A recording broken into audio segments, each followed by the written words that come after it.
This scene is filled with tiny textures.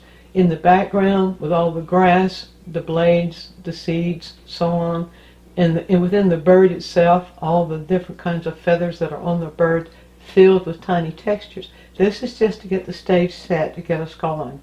I want to call your attention here to the lesson that we're going to do today. I'm calling this decoding tiny textures because that's what we're doing. We're decoding what we do in order to make those textures visible so that we can create those the textures to define what it is that they're doing.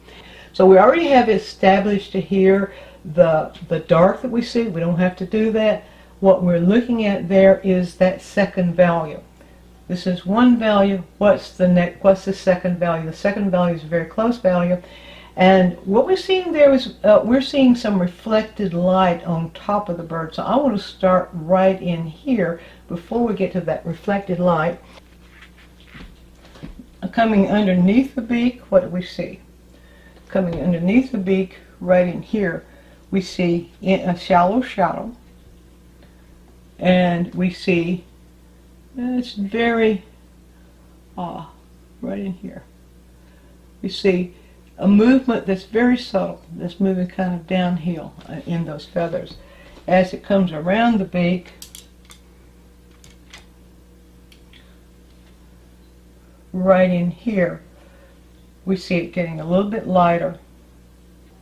Notice that this is also an arm movement, and you can't do that with a flick of the wrist, or you'll have little short choppy grasses, so this is an arm movement.